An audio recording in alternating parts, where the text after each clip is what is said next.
Good afternoon. It's Friday, the 19th of September, 2025, just after 1 o'clock. Welcome to UK Column News. I'm your host, Mike Robinson. My co-host in the studio today, Patrick Henningsen. Welcome to the programme, Patrick. Great to be with you, Mike. And journalist Mark Anderson joins us by video link from the United States. Later in the programme, we're going to be looking at rising censorship in the US, the civil war erupting in the Corbyn Sultana camp, MI6 taking to social media, would you believe, and US claims of making their children healthy again. But we're going to begin today with more on the Trump visit to the UK. So Donald Trump has gone home after a day with King Charles on Wednesday and then a day with Keir Starmer yesterday, and it must have been very exciting for him.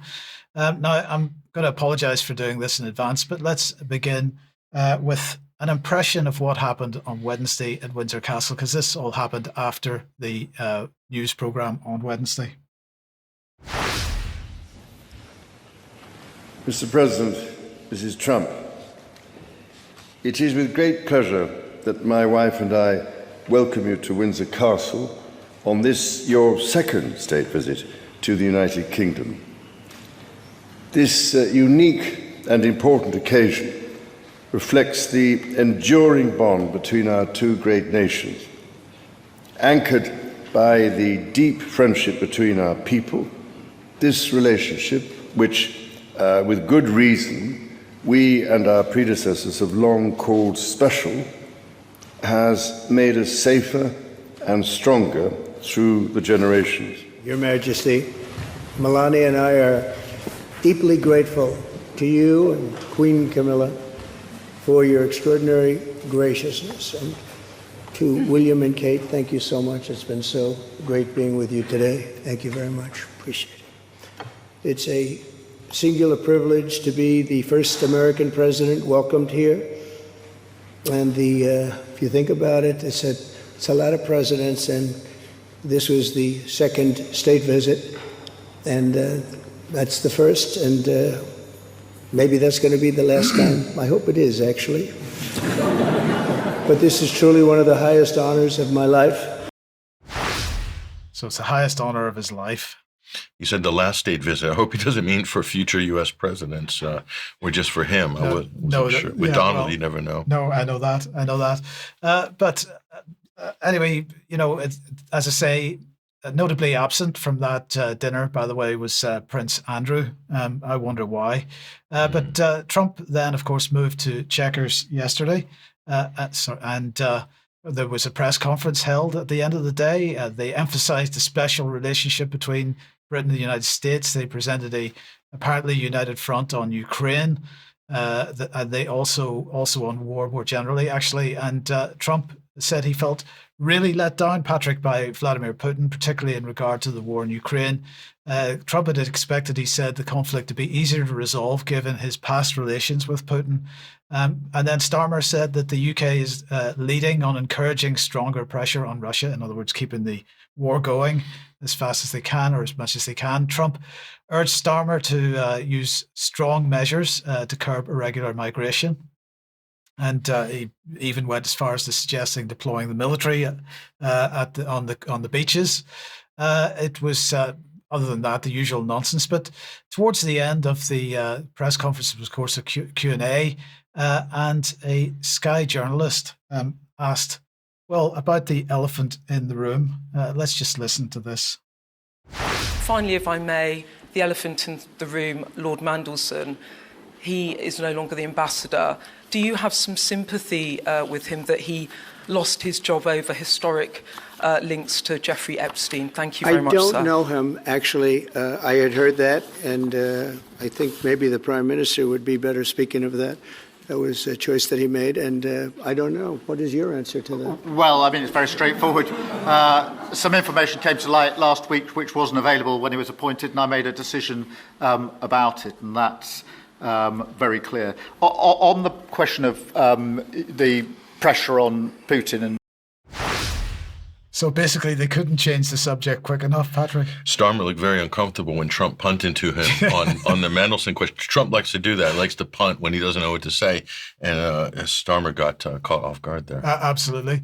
But it was Gaza, which perhaps indicated a tension between them, certainly on that topic anyway. Starmer said the UK would recognise a Palestinian state, not sure that he said when, but anyway, he said it would, as part of a broader peace package. Trump disagreed with that plan, and well, then this happened. Well, let me be really clear about Hamas. They're a terrorist organisation who can have no part in any future governance in Palestine. And what happened on October the 7th was the worst attack since the Holocaust. We have extended family in Israel.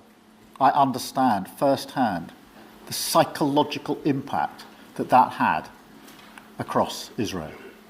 So I know exactly where I stand in relation to Hamas. Hamas, of course, don't want a two-state solution. They don't want peace. They don't want a ceasefire. I find that completely obscene, Patrick. Not only, well, I mean, the Trump smacking Starmer on the back, that was slightly weird in a certain way, but this idea that psychological damage is equivalent to tens of thousands of deaths is just obscene. I mean, the threat of annihilation is somehow Trump's actual genocide. The report from the UN came out. We'll talk about that later. But all this talk about the free the hostages. There's 10,000 Palestinians being held in arbitrary detention by the Israeli government. And that's part of the negotiations. That's been part of the ceasefire. For Starmer to say Hamas doesn't want peace, doesn't want a ceasefire is patently false. They've been in negotiations, multiple rounds, even before Trump was sworn into office. So I don't know what Keir Starmer is saying there, or he's just playing to Trump, showing that he is resolute and steadfast for Israel, all in for Israel. And that's what it looked like, because what Starmer said doesn't actually correspond to reality. So what other coverage has it been on this issue of a Palestinian state? Well, that's the big story, was when Starmer gave that kind of quid pro quo threat that if Israel doesn't somehow stop the forced starvation of an entire population in Gaza and work towards a negotiated settlement or ceasefire, that they'll be punished by Britain recognizing a Palestinian state. I mean, it's preposterous how he framed that anyway. But that deadline is September 22nd, which is coming up very quickly, I think early next week. So right. What's going to happen as a result of that? Let's take a look here. And again, going to the mainstream press here, papers of record, in this instance anyway, for The Guardian, Starmer to recognize a Palestinian state after Trump's visit. So let's take a look at that. This is basically the deal. Starmer threatened to, quote, recognize Palestine during the upcoming UN General Assembly unless Israel took decisive steps to end the suffering in Gaza, reach a ceasefire, refrain from annexing territory in the West Bank. All of these things Israel is either not doing or doing against what Starmer wants here, and commit to a peace process that results in a two-state solution. Israel's already categorically, Mike, ruled out a two-state solution. They don't want it. Right. The United States has ruled out a two-state solution. So we're saying this. Really? Keir? Really? Did you actually say this? Do you actually mean this? Because it's patently impossible. I mean, it's not going to happen. Right. So, I mean, I don't know what this is other than, Mike, to buy time, because by the time they get around to actually recognizing a Palestinian state, there will be no more Palestinians in Gaza. They have been killed or they have been ethnically cleansed. And they're working on the West Bank as we speak, frog marching thousands of Palestinian men and people out of their homes, burning homes, settlers attacking Palestinians. I mean, that's what's happening now. Right. So what was this threat really about? Was it to buy time so Israel could change facts on the ground? Or was it, as we spoke about before the program, that it was designed to push Israel to finish the job? That's a black pill take. Right. But it does look like that's pretty realistic based on what we're looking at. Indeed. Well, let's come back then to the Wednesday banquet for a moment, because the AI all-stars were there. Because as we mentioned on Wednesday's news, the 31 billion tech prosperity deal, including the announcement of the Stargate UK AI project, was made in time for Trump's arrival. But the AI crowd weren't the only ones with dollars in their eyes, dollar signs in their eyes. More US investment in the UK was announced. That's about 150 billion pounds of investment. That included £100 billion investment pledge from Blackstone over the next decade into the UK. Blackstone claims that they have, quotes, deployed more than 70 billion across over 100 businesses and investments in the UK over the past 20 years, supporting wide sectors, including housing, tourism, logistics. And so they're sticking another £100 billion in there as well. So that's good news, isn't it? Well, is it? Because, of course, what is Blackstone? A vulture capital firm. So this is an asset stripping exercise effectively. Anyway.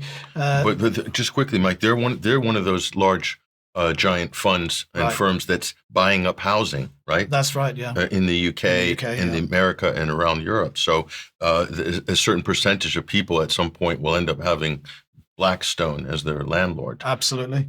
3.9 billion investment from this organization, Prologis, or they're another leading investment firm.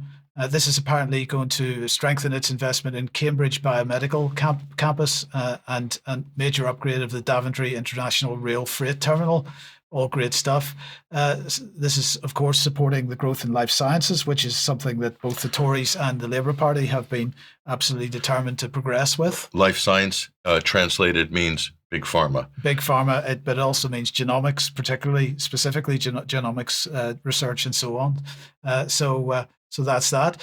You'll be delighted to know that Palantir gets its claws even further into the UK with another £1.5 billion to help make the UK a defence innovation leader and create 350 jobs, says the UK government, as it makes the UK its new European headquarters for war.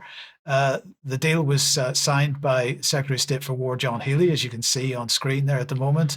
And it's going to help the UK military develop the latest digital tools and harness AI technology to accelerate decision-making, improve targeting, and keep British people safe. So we're going to keep British people safe by targeting, everybody else, it seems.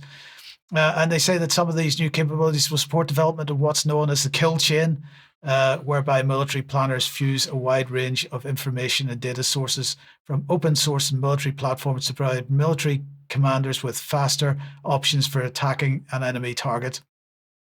This would form, they say, an element of the digital targeting web. And that, of course, was in the Strategic Defence Review. And we talked about that several weeks ago on this programme.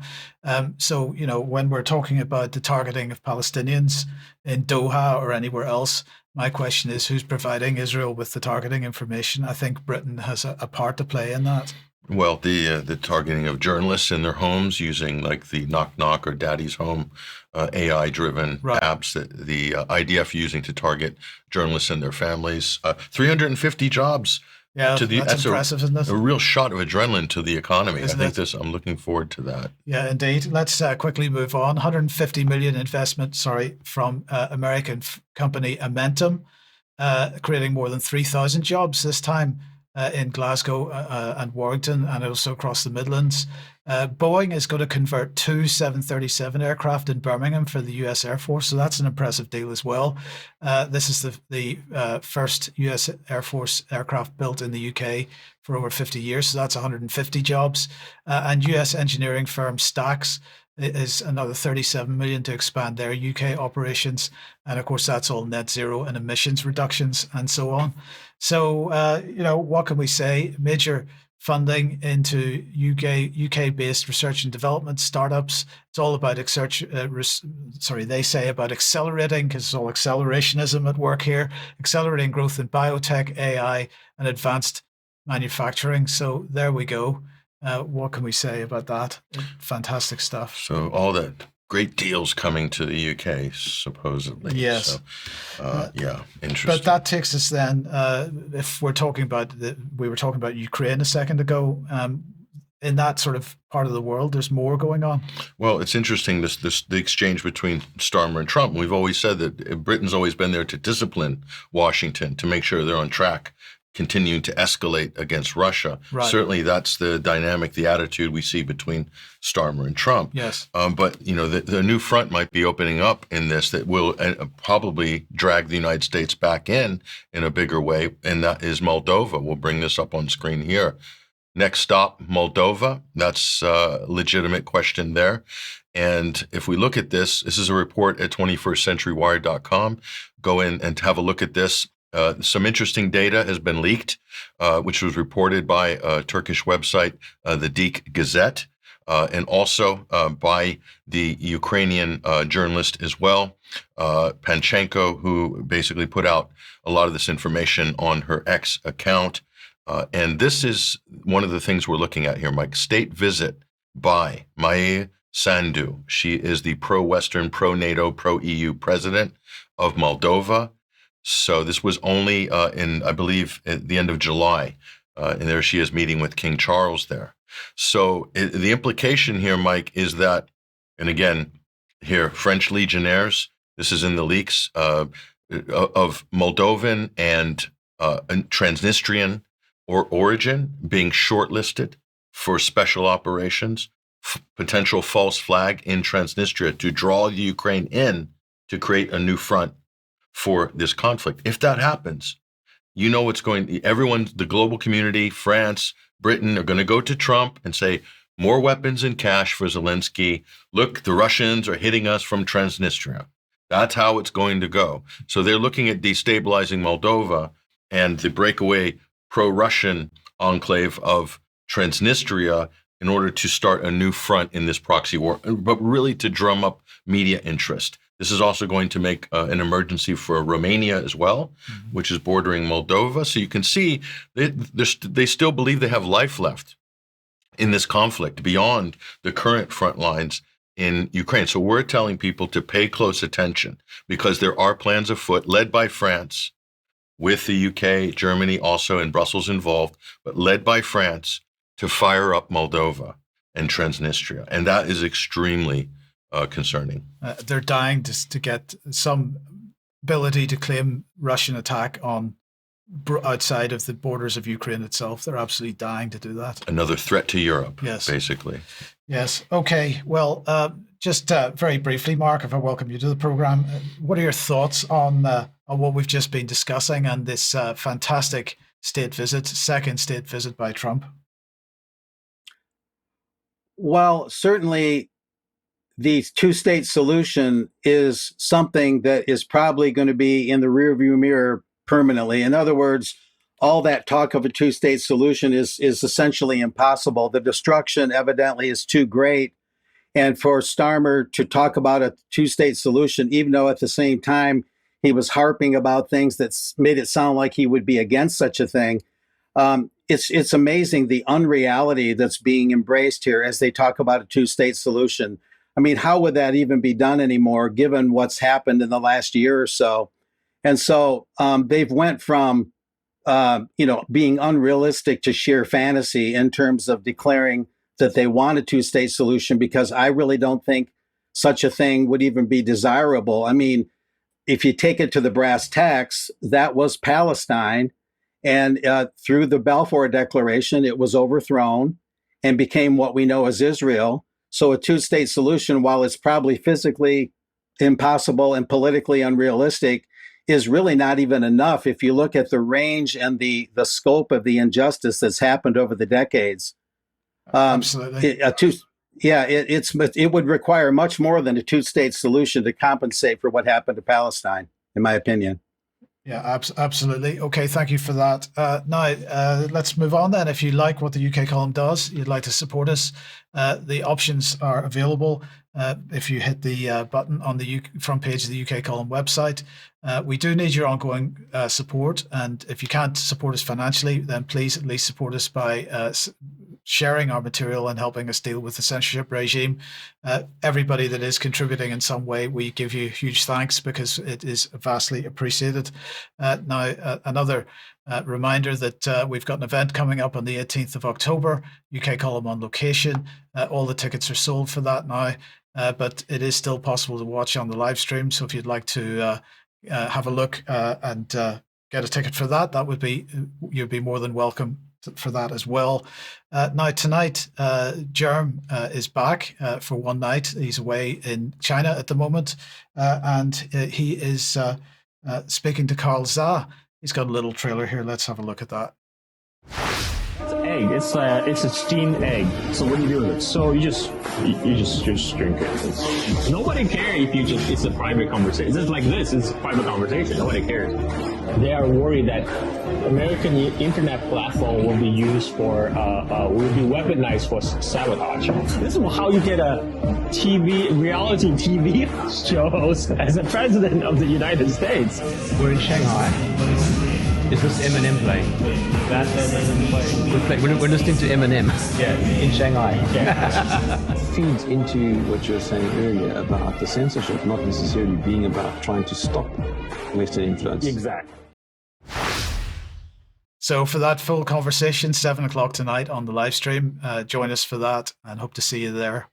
Okay, Mark, back to you then. And let's have a look at the situation in the United States with respect to censorship. And we'll begin with Jimmy Kimmel. Yes, it is an ironic situation. A lot of people find Jimmy Kimmel's humor to be kind of crude, rude, and lewd, oftentimes in poor taste. And apparently what he said, I don't watch him, but apparently what he said was that with the Charlie Kirk event, that the Trump administration, those on the right in general, were reticent or hesitant to consider that it could be, quote, one of their own that shot Charlie Kirk, and that they wanted to too easily blame the left. I won't quote Jimmy Kimmel on exactly what he said. Some people found it to be in poor taste, but the story is kind of behind the story. In other words, there's more going on, and it reminds me of the Sun Valley, Idaho annual billionaire event where I talked about machinations going on with media consolidation and how Trump was using that as sort of a bargaining chip. Well, I got a slide here that just kind of sums this up. ABC yanks Kimmel to curry FCC favor, ? I'm reading from some of my notes that I compiled. Nexstar, which operates about 24 ABC affiliates, issued a press release saying it strongly objects to Kimmel's remarks about Kirk and said its stations would replace the show with other programming. But here's what's interesting. Amid all what's going on, as the smoke clears, Nexstar is seeking Trump administration approval to acquire another big U.S. station group called Tegna, Tegna. The deal requires the FCC to loosen the federal government's limits on broadcast station ownership. Minutes after Nexstar criticized Kimmel publicly, ABC as a whole said the Kimmel show was being yanked nationwide. So in other words, Nexstar may have did its part to yank Kimmel off the air so it could curry favor with the Trump administration's FCC in order to buy Tegna.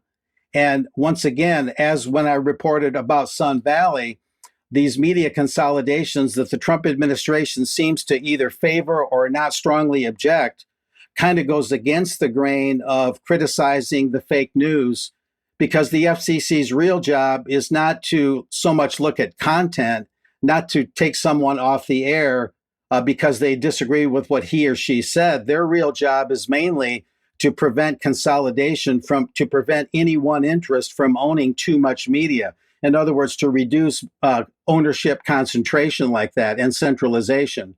So Trump's FCC commissioner, however, is, something went out there a little bit light-wise, but Trump's FCC commissioner, however, is looking at the Kimmel thing on an ideological or political plane rather than doing the FCC's core job, and that's to prevent media consolidation. So that's sort of the story behind the story right now.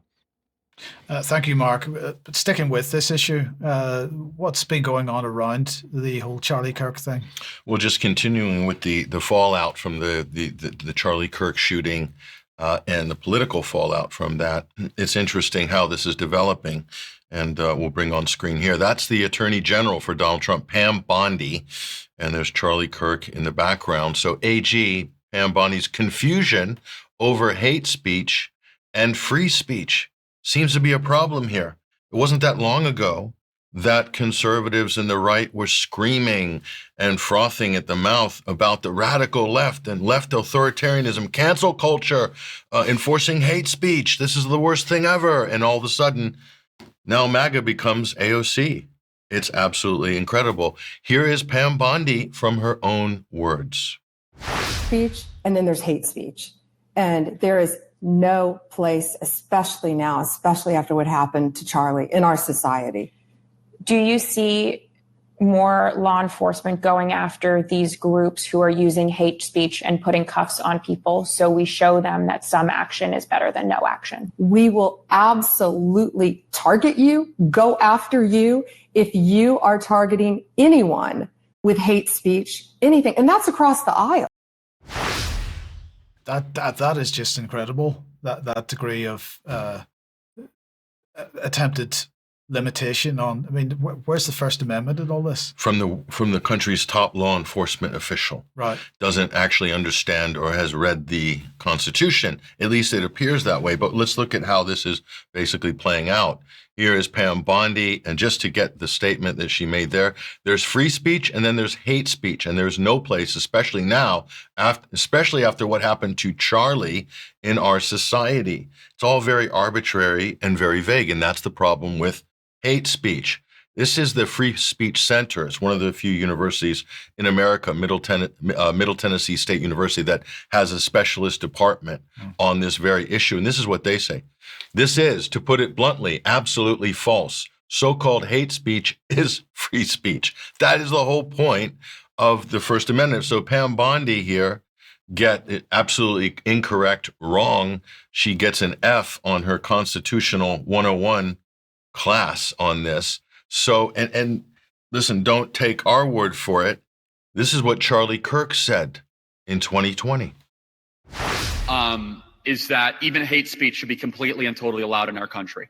The most disgusting speech should absolutely be protected. And it's not a viewpoint that is held by the left. The ACLU used to hold this viewpoint. The American Civil Liberties Union, they sued so that legitimate Nazis could march through downtown Skokie. You remember this? Back in the 80s and 90s. Now, why would the ACLU do this? Because they said, as soon as you use the word hate, that is a very subjective term. Because then all of a sudden it is in the eyes or it is in the implementation of whomever has the power. So here's my belief. The more speech, the better. So that I mean, if they're talking about doing this in Charlie's legacy, that demonstrates that they're not respecting his legacy at all. No, it just shows how clueless all of these political actors are. I was just speaking to a former board member of the ACLU last night, Garland Nixon, who many people know, who resigned from his position because of the cancel culture and because of their pro-big pharma stance regarding speech in relation to vaccines.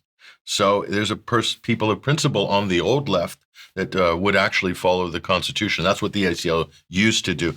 But here is, the fallout from Pam Bondi, why everything Pam Bondi said about hate speech is wrong. This is from the Foundation for Individual Rights and Education, defending free speech on campuses across the United States. And Pam Bondi, unfortunately, Mike, had to walk this back just a day ago. And she clarifies now that hate speech won't be prosecuted.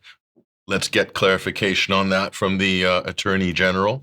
Attorney General Pam Bondi tells Axios her office is not prosecuting or investigating anybody for alleged hate speech, only for speech that she says unlawfully incites violence. Wow. So she is picking this issue up gradually, because the whole point of hate speech, if you look at the constitutional cases on these very issues, they're tied to incitement.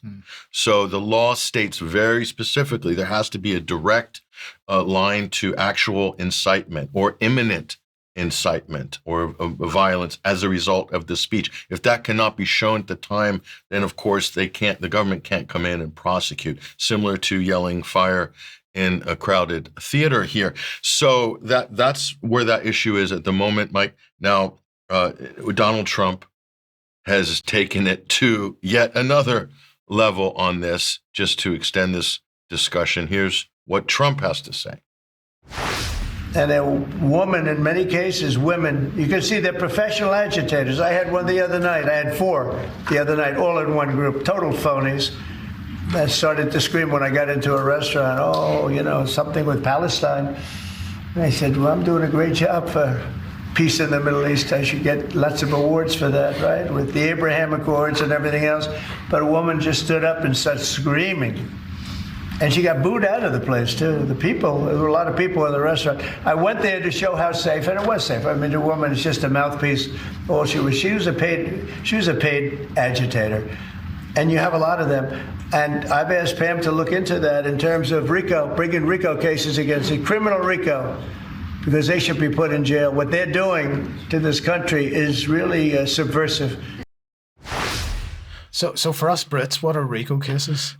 This is the RICO statute for organized crime and racketeering. I mean, wow. It's a bit rich for Trump to be saying that, because he himself could be sued under a RICO statute for trying to strong-arm Disney and ABC, threatening FCC, not approving a merger and acquisition. I mean, that's racketeering from the White House. So, I mean, this president is unbelievable. So Trump clearly doesn't believe or understand the First Amendment, or has never read the U.S. Constitution. I honestly think he hasn't, because if he did and even had a freshman high school level civics 101 understanding of it, he wouldn't say such things, because that is protected speech. Just even if they are paid agitators, talking about Code Pink, right, anti-war protesters that bothered him during his restaurant dinner the other night, you can't send the attorney general after people that you don't like who are protesting and exercising their First Amendment rights. I mean, for a president of the United States to say this, especially somebody who claims to be a conservative, who ran as a Republican, it's just, it's beyond the pale. Honestly, I don't know what to say. So it just goes from bad to worse. Now, let's look at this issue regarding right here. We'll bring this up on screen. So this brings up the Section 230 debate, Mike, about Wikipedia, Facebook. Will they allow free speech or make editorial decisions? If they do, they fall foul of Section 230. So that's where this issue's coming up. So now what's happening, Mike, and this is related to the online safety conversation in the UK, is that states, and we discussed this before, individual states are doing end runs around the First Amendment and around this Section 230 issue to bring in digital IDs, for instance, age checks and so forth. So the point is, it's exactly the same policy as we have in the United Kingdom, but you can't do it in the United States at a federal state level. At a federal state level, it has to be done at an individual state level in an effort to try to circumvent the limitations on the federal government. Yeah, it is. And so this is happening. These things will be challenged. Some will be knocked back in the higher courts, no doubt. But there is a real pressure, isn't there, from various forces to want to regulate speech online, and they're using every means possible to do it. And that's the thing that we need to keep our eyes on. So just to continue on this discussion here, now bringing up this issue, we'll bring this up on screen here.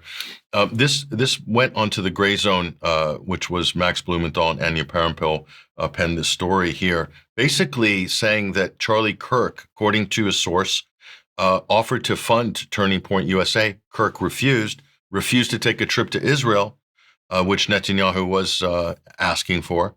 And this wasn't long before his shooting, his death. So that's interesting. And it goes further here. Billionaire Bill Ackman convened stormy Israel intervention with Charlie Kirk, say sources. This was a meeting that was called in the elite Hamptons in Long Island, where Charlie Kirk was summoned for a struggle session, apparently, on the issue of Israel. At least that's the implication in the gray zone story there. So the circumstantial case is there was a lot of pressure from the Israeli lobby, from Israeli interests on Turning Point. And we talked about this last week, Mike, that Charlie Kirk represents the billionaire donor class that pumped money into Turning Point and made it a $100 million a year concern. You're dealing with major forces here, and a lot of Zionist billionaires, Christian and Jewish, in America. So we'd be naive not to bring this up and not to discuss it circumstantially. The forensic case of the shooting is a separate conversation. But these were the political forces that were swirling around the 31-year-old Charlie Kirk, very young man. And you're talking about some big, powerful forces here, including the ones that have captured the White House and have captured Congress and Senate. Now, here is Benjamin Netanyahu, who keeps denying that he had anything to do with it. What's the old Shakespeare saying? Lady doth protest too much. Yeah. Doth protest too much. I think Bibi doth protest way too much. Listen to this. Joseph Goebbels, the Nazi propaganda minister, said that the bigger the lie, the faster it will spread.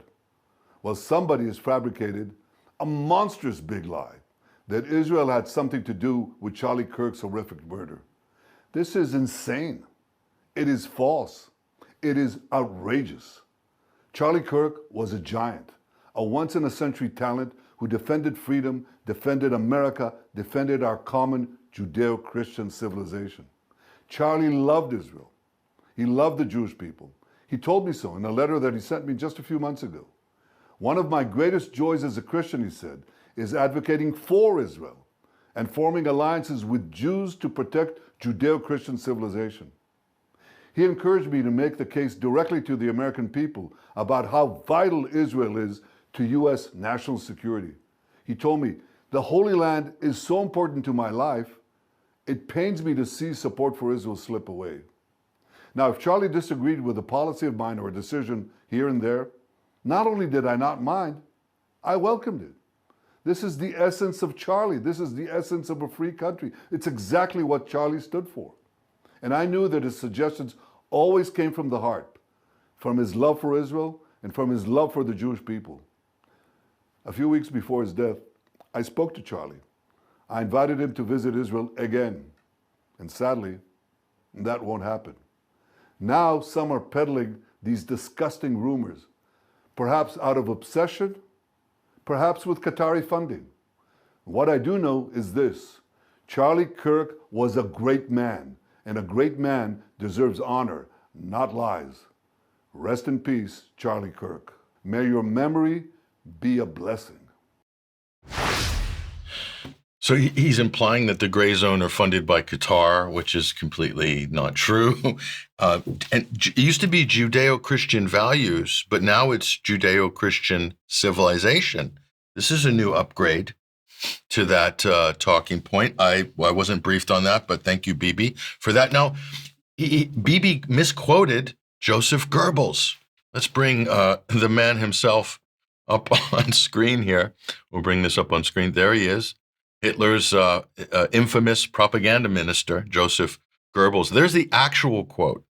So Bibi misquoted him. The actual quote starts off with, if you tell a lie big enough and keep repeating it, people will eventually come to believe it. The lie can be maintained only for such a time as the state can shield the people from the political, economic, and or military consequences of the lie. So not only did Bibi misquote him, but he took it totally out of context. We'll bring that up on screen again.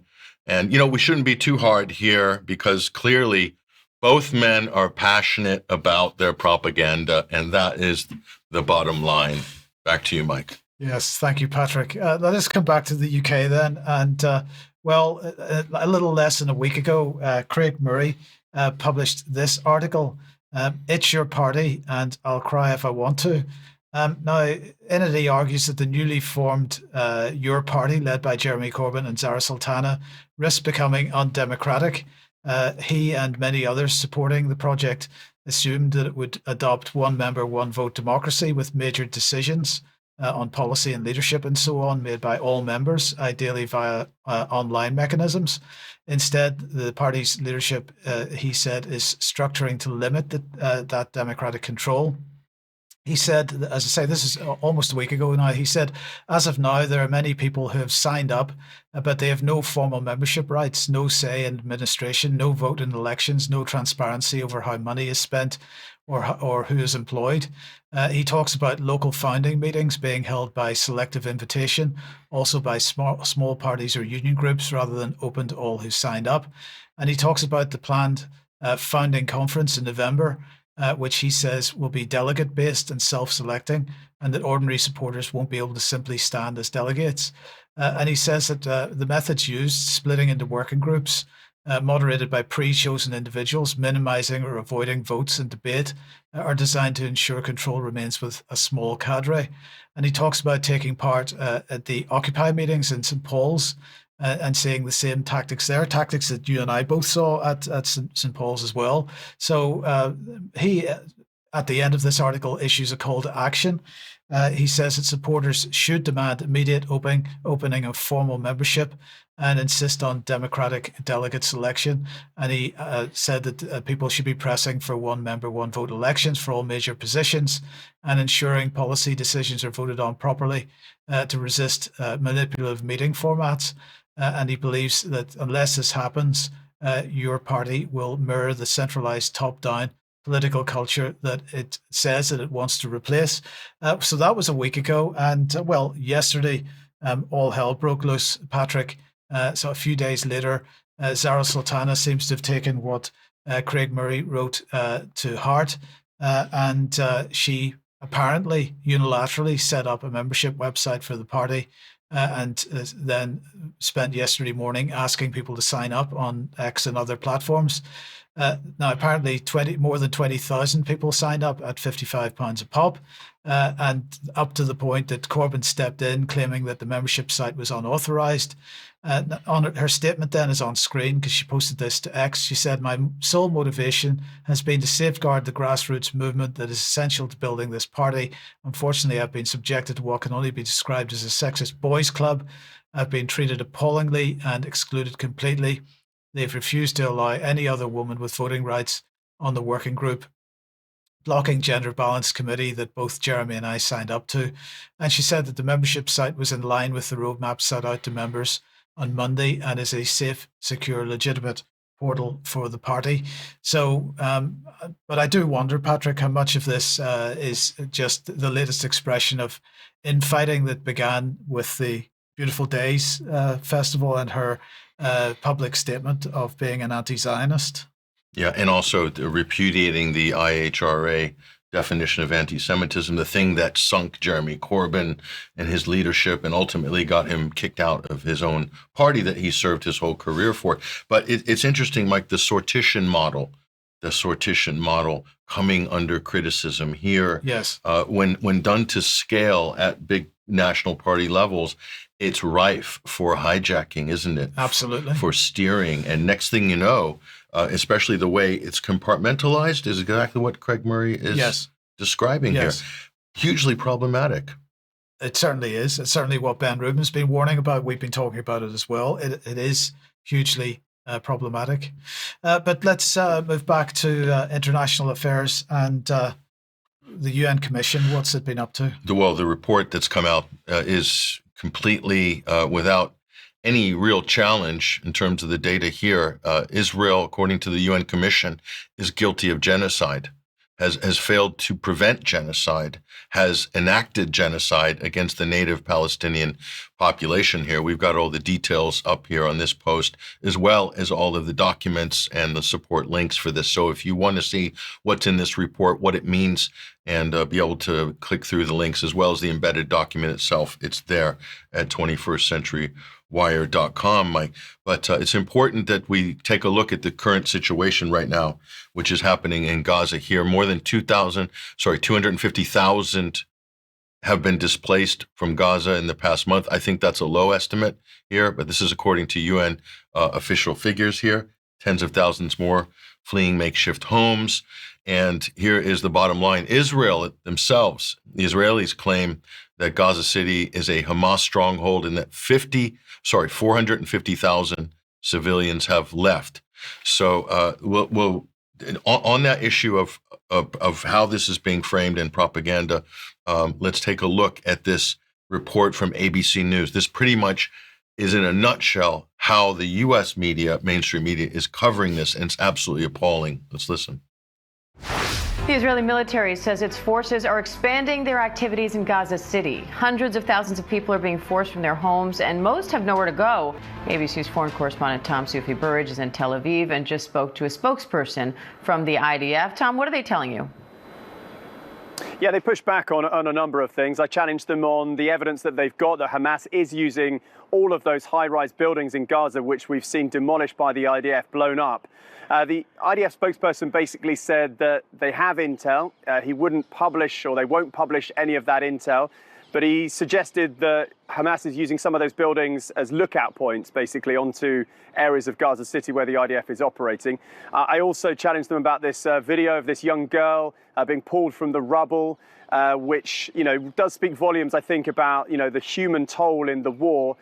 He wasn't aware of that video, but he reiterated points that the IDF has said before, that the IDF says it is doing everything in its power to try and mitigate the risk to civilians, the human toll from the fighting. That said, of course, the latest figures from the Hamas-run Gaza Health Ministry are 65,000 people killed in this war, which is lasting nearly 2 years. I also challenged the IDF spokesperson, crucially, on this claim by the IDF that this operation in Gaza City could last months. And I also said to them, well, look, the Trump administration has called for it to be a potentially concise operation. Those two things don't really seem to match up. What was that term that he used there? Hamas-led. Oh, the Hamas-controlled Gaza Ministry of Health. Right. This is the same kind of thing as the full-scale invasion of Ukraine. They're using these buzzwords that actually go across every mainstream media channel, and they have to use them. They have to use them to discredit any of the claims or figures or death figures coming out of Gaza. That's why that so-called journalist used that caveat. The other thing he says, this is a journalist, British journalist for the American outlet, standing there saying that he's in Tel Aviv and he just got done speaking to the IDF spokesperson, an anonymous, unnamed IDF spokesperson. That is the extent of mainstream journalism. They won't go in, they're not allowed to go into Gaza. They can only sit there and wait for breadcrumbs of information from the IDF spokesperson. And do you think that's going to be objective? Do you think it's going to be fact-based? And then he goes on to basically smear the Gaza Ministry of Health, calling it Hamas, then discrediting. And then he puts you into a cul-de-sac at the end. Did you catch that? Oh, and I challenged him. They said it was going to be a quick operation, and the Trump administration wants a quick operation, but critics say it could take months. So here we are arguing about the timeline of this illegal ethnic cleansing operation and this genocide, this annihilation of the native Palestinian population, and the mainstream journalists there playing tag team between the anchor and the so-called reporter on the ground have herded their audience into a cul-de-sac. I mean, this is just unbelievable. After 2 years, that's the best these people can do. It's disgusting. Honestly, but we've had 2 years of this. So if you wonder why Americans are clueless about what's happening in Gaza, this is why, right there.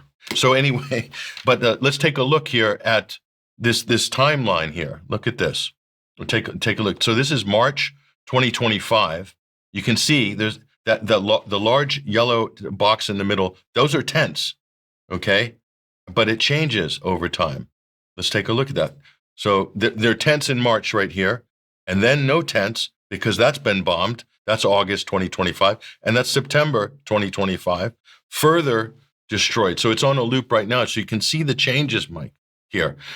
Israel are bombing with U.S. and British weapons, are bombing tent cities with refugees in them, and they've annihilated all potential inhabitable buildings, claiming that they're Hamas lookout points. That is what is going on right now.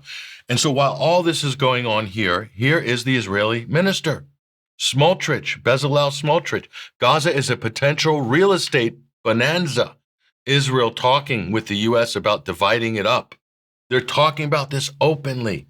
And he said something about how much it was costing them to run this operation, implying that they needed to make a profit out of it somehow. Yeah, whinging about the overhead costs. I mean, these people are incredible. Sick. So while that's going on, so they just annihilate Gaza, kill and drive everybody out, say it's a big real estate deal for Jared Kushner and everybody else, all the other sort of parasites that will jump in on this deal. But here are the figures.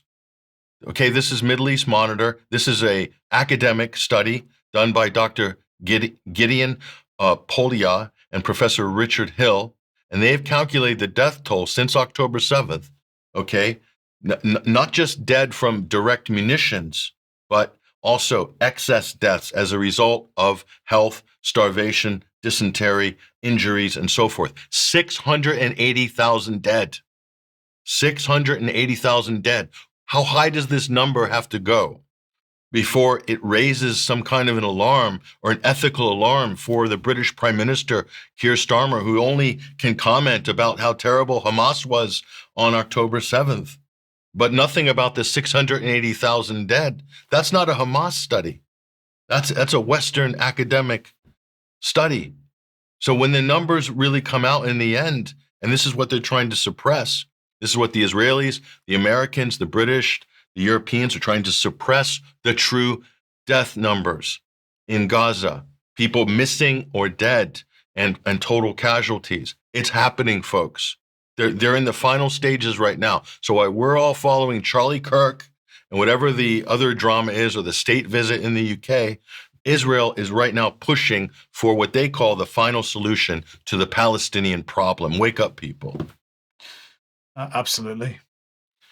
Mark, let me welcome you back to the program now. And, well, children dying hand over fist in Gaza. Nobody in the United States seemed to care, but they're going to make their children healthy over there.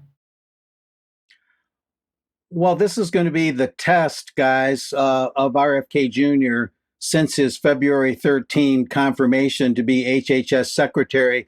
The first slide is the cover page of a 20-page report involving 11 federal agencies, Make Our Children Healthy Again, emphasis on the word healthy. It even involves the U.S. Department of Agriculture and the EPA, as well as the NIH and CDC and FDA and things like that. The MAHA Commission unveiled this sweeping strategy to make our children healthy again, and it was unveiled around September 9th. The commission has released the Make Our Children Healthy Again strategy. It's a sweeping plan with more than 120 initiatives to reverse the failed policies, they're saying, that fueled America's childhood chronic disease epidemic. And there is a chronic disease problem with American children, to be sure. The strategy outlines targeted executive actions, and we hear this often, to advance gold standard science. That is repeatedly said, gold standard science. Let's put this slide up. It kind of summarizes some important things. The executive order that is relevant to this was signed, curiously enough, the very day that RFK was confirmed back on February 13. So they must have been pretty confident that RFK would be confirmed, because all of this would had to have been laid out. President Trump at that time signed Executive Order 14212, establishing the president's Make America Healthy Again Commission. And that that order directed that commission to submit to the president what we're talking about now, the Make Our Children Healthy Again assessment, according to the strategy report, the 20-page strategy report. Now, this is also important to consider. Vaccine injuries are included. The Health and Human Services, in collaboration with the National Institutes of Health, they're saying, will investigate vaccine injuries with improved data collection and analysis. This is a welcome thing, generally speaking, including a new vaccine injury research program, emphasis, at the NIH's clinical center that may expand to centers around the country. So there could be these vaccine injury research centers being built around the country. Of course, these things remain to be seen. This next slide shows the larger 70-page or so report from which the 20-page strategy report was drawn. This came from the White House itself, again, on September 9th. That's what it looks like. That's the larger 70-some pages. And it talks about a strategic realignment to turn the tide and better protect our children. We will begin reversing, they're saying, the childhood chronic disease crisis by confronting its root causes, not just its symptoms. Again, emphasis there because that's important and it's good to hear that. After a century of costly and ineffective approaches, the federal government will lead, they're saying, a coordinated transformation, big word there, of our food, health, and scientific systems. And I list the sources there that for those that want to freeze the frame. But moving on from there, we have a couple quotes from RFK Jr. himself as HHS secretary. This one, the Trump administration is mobilizing every part of government, he's saying, to confront the childhood chronic disease, the chronic disease epidemic, And then there's another quote from RFK. This strategy, he says, represents the most sweeping reform in modern history. Again, very big words, realigning our food and health systems, driving education, and unleashing science to protect America's children and families. And this is another important part I'm emphasizing here. He's claiming we're ending the corporate capture of public health. That, of course, is a very big statement. Ending the corporate capture would involve big pharma. That would involve inevitably, if he's serious, the mRNA, the whole crisis brought on by the mRNA injections, which aren't even traditional vaccines, which have caused so much harm. Anyway, looking back very briefly, I recently talked about how RFK was roasted by, among others, Senator Bernie Sanders, and this slide just briefly recalls that. And that was at the time concerning the CDC director, Susan Menares, having been fired by RFK. Several senior CDC officials quit in protest, and RFK fired all 17 CDC Vaccine Advisory Committee members. He fired all of them. That's what was happening at the time recently when RFK was put on the hot seat by Bernie Sanders, among others. But then there's been another hearing since then. And this article from the Children's Health Defense, the Defender, talked about at the time an upcoming Senate hearing asking, is it a ploy by Big Pharma and the big media to position things or create a climate to get RFK Jr. fired? Well, since that article ran, that hearing took place this past Wednesday on the 17th.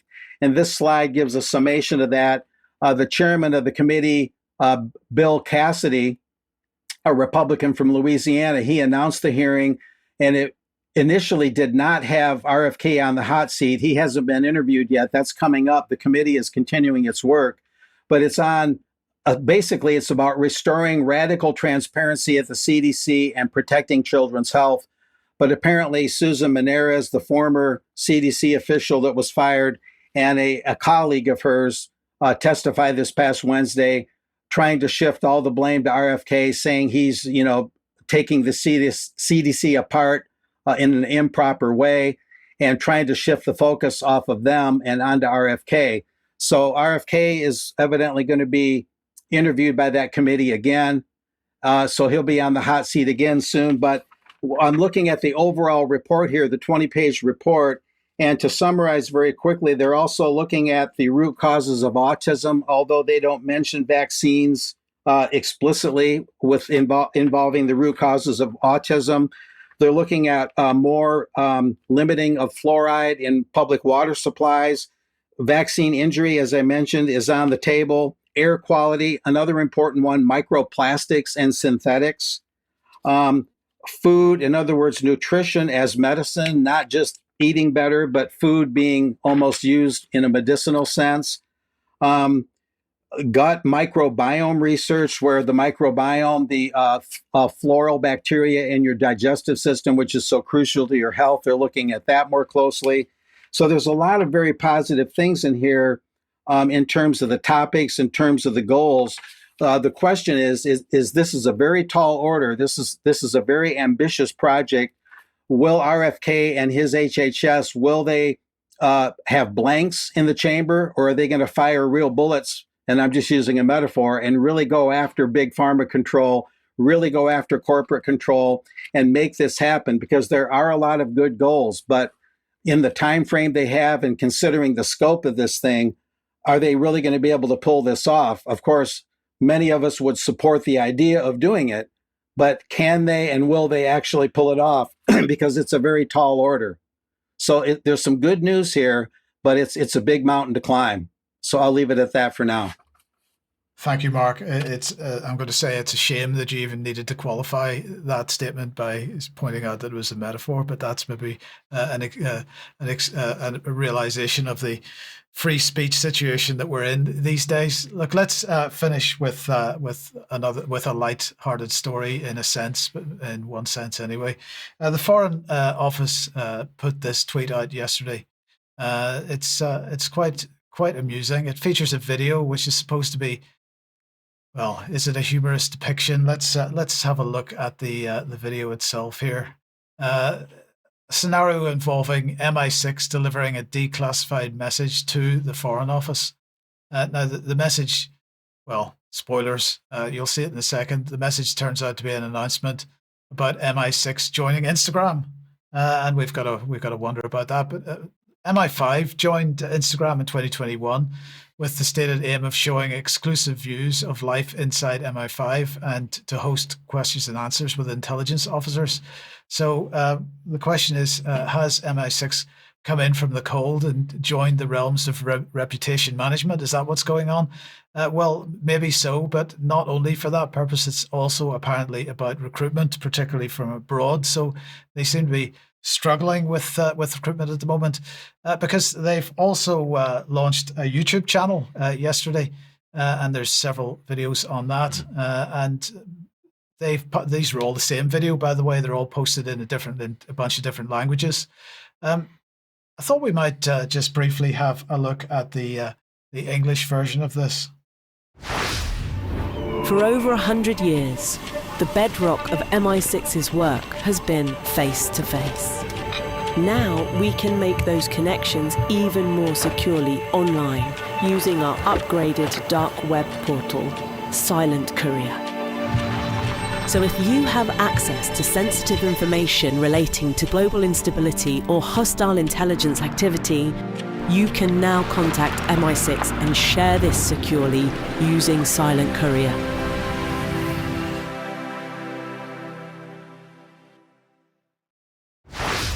So, don't know what to make of that. I mean, clearly they feel that they need to encourage Russian, in particular. They're really looking for Russians to get involved in this, Russian whistleblowers or Russian spies to come and work for them. It's quite incredible. So it's a reverse WikiLeaks that they've put on the dark web there. I mean, it's just kind of weird. This new public-facing spook agency posture is it's a bit strange. It's a bit strange. Maybe we'll just get used to it. Maybe they'll be doing what do they call those faceless videos, AI generated content. Maybe they knock out some of those videos with Palantir, making some cool little 3-minute, sprightly vids. They might do. They say that Silent Courier aims to strengthen national security by making recruitment easier. They say that they're looking for potential agents in Russia in particular, as well as other parts of the world. And this was announced, by the way, this morning, because the outgoing C, and you can decide what C means for yourself, is at Istanbul today, apparently, to launch this in a speech there. So there we go. It seems to me like the easiest, most economic route to national security, this is just me, I'm old-fashioned, is a negotiated peace agreement with your so-called adversaries. Isn't that the cheapest, most direct, and probably the most prosperous in the long term, if you think of the bilateral trade potential? Well, Patrick, correct me if I'm wrong, but a few hundred years ago, because of a significant war, the Treaty of Westphalia was signed by a whole bunch of countries, which founded provided the basis for the modern nation state. The first clause of that says that you act in the interests of the other, and that is the best way to maintain peace. Yeah. We need to start talking with each other. Stop shutting down speech, talk, discuss, and maybe we come to some agreement on things. It's quite amazing how this kind of thing happens. Yeah, the indivisibility of security, that all countries need to be secure in their borders and realms, not just the West. So anyway, novel thought. Well, look, we've got to leave it there for today. Thank you, Mark. Thank you, Patrick. Stay with us for some extra. We'll be back in a couple of minutes for that if you're a UK Column member. If you're not a member, please consider joining so that you can join us for that. But otherwise, have a great weekend. Don't forget Germ tonight, 7 p.m. We'll see you Monday, 1 p.m. as usual. See you then. Bye-bye.